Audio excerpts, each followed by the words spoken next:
Assalamualaikum warahmatullahi wabarakatuh. Hai rekan-rekanku semua, di kesempatan kali ini kami dari kelompok 1 ingin menyampaikan materi tentang latihan dan pengembangan sumber daya manusia. Langsung saja, materi yang pertama akan disampaikan oleh saudari Sinta Octavia.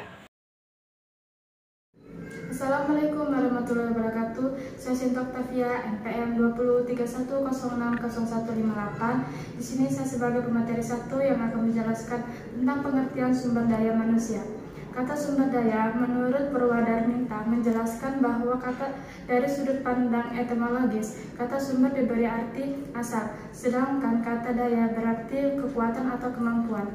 Jadi, sumber daya manusia diartikan sebagai kemampuan atau asal kekuatan, di mana sumber daya ini sebagai alat untuk mencapai tujuan atau kemampuan dalam memperoleh suatu keuntungan.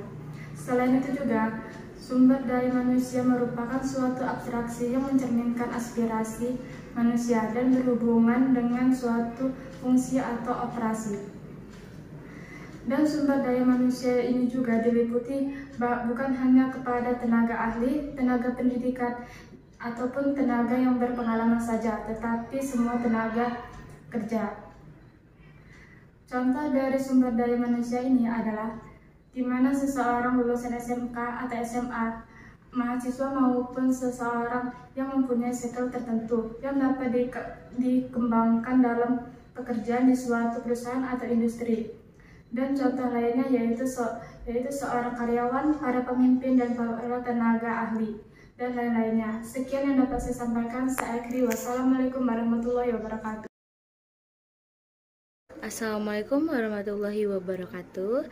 Saya Aiza Media dengan NPM 2031060028. Di sini saya sebagai pemateri kedua. Pengertian sumber daya manusia telah dibagi menjadi dua, yaitu sumber daya makro dan sumber daya mikro. Yang dimaksud dengan sumber daya makro yaitu sama dengan semua harus memasuki usia angkatan kerja, baik dari yang belum bekerja maupun yang sudah bekerja. Yang kedua, sumber daya manusia secara mikro. Sumber daya mikro dapat diartikan secara sederhana, yaitu manusia atau orang yang bekerja untuk menjadi anggota suatu organisasi, bisa juga disebut sebagai personil maupun pegawai dan sebagainya. Sebagai contohnya yaitu seorang pemuda yang telah lulus SMK dan siap bekerja dan bisa ditempatkan di berbagai pabrik, bisa juga mahasiswa yang telah diwisuda. Mungkin hanya itu yang bisa saya sampaikan.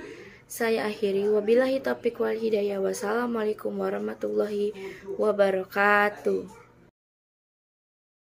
Assalamualaikum warahmatullahi wabarakatuh. Saya Isya Yulianti dengan NPM 2031060215 akan menyampaikan materi yang terakhir, yaitu tujuan dari latihan atau pengembangan development pegawai yang efisien dapat memiliki 3 hal, yaitu yang pertama, dapat menambahkan pengetahuan, yang kedua, menambahkan keterampilan, dan yang ketiga, dapat mengubah sikap dari pegawai itu sendiri. Dengan diadakannya training ini, maka karyawan itu dapat memiliki keterampilan, kemampuan, dan juga pengetahuan di dalam bidangnya masing-masing. Perusahaan ini sangat kolektif dalam memilih tenaga-tenaga kerja, karena untuk dapat meningkatkan profit dari perusahaan itu sendiri agar perusahaan itu dapat berkembang dengan bagus dan juga pesat. Adapun langkah-langkah menyusun dari pelatihan atau pengembangan sumber daya manusia atau SDM. Yang pertama, buat dan perjelas tujuan dari pelatihan dan pengembangan SDM. Dengan membuat tujuan bisnis sebelum kita menetapkan peraturan pada karyawan, merekrut, dan juga memilih karyawan, kita harus tahu terlebih dahulu apa sih tujuan dari diadakannya bisnis ini. Setelah kita tahu dan kita tahu komposisinya apa, baru kita lihat ke SDM itu, apa yang kurang dari SDM itu. Karena SDM ini dapat menjadi patokan untuk perusahaan itu sukses ke depannya terus dan menerus. Kedua, diskusi dengan SDM. Lakukanlah diskusi dengan SDM yang sudah kita miliki agar tujuannya kita dapat tahu apa kekurangan dari sumber daya manusia tersebut, dan juga kita bisa tahu karakter apa dan keterampilan apa yang mereka miliki. Dan yang terakhir, mengenali kompetensi dan kesiapan dari karyawan, yang bertujuan untuk mengetahui kesiapan dari karyawan ini, apakah dia siap untuk bekerja, karena setiap karyawan itu memiliki sifat dan karakternya masing-masing. Karena tidak semua karyawan itu memiliki pengalaman yang cukup untuk memegang tanggung jawab yang besar dalam menjalankan suatu bisnis di dalam sebuah perusahaan. Demikianlah pembahasan materi dari kelompok kami cukupkan sampai di sini. Semoga materi yang kami berikan dapat kalian pahami dan juga dapat kalian pelajari. Kami akhiri, wassalamualaikum warahmatullahi wabarakatuh.